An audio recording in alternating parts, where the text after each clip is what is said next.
On August the 15th, 1977, a radio telescope called a Big Ear detected a radio signal from somewhere in the vicinity of the constellation Sagittarius. And this is the printout from that night. You can see that somewhere around 10:15 Eastern Standard Time, a very bright radio signal pulsed in. It looks something like this. You can sketch it out.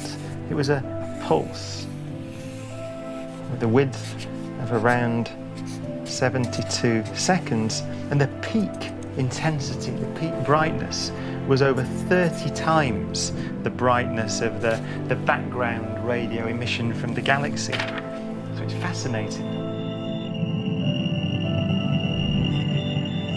And it came in on a wavelength that SETI believes an intelligent civilization might choose. The same wavelength etched into Voyager's golden disk. The wavelength was 21 centimetres. That's the wavelength of light, of radio waves emitted from hydrogen atoms.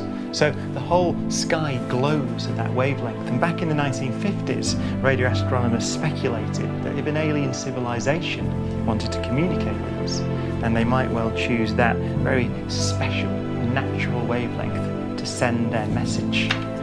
So surprising was this, that when it was spotted a few days later by an astronomer called Jerry Ehman, he circled a pulse of a 72-second flash of radio waves and wrote "wow" next to it. So this has become known as the WOW signal.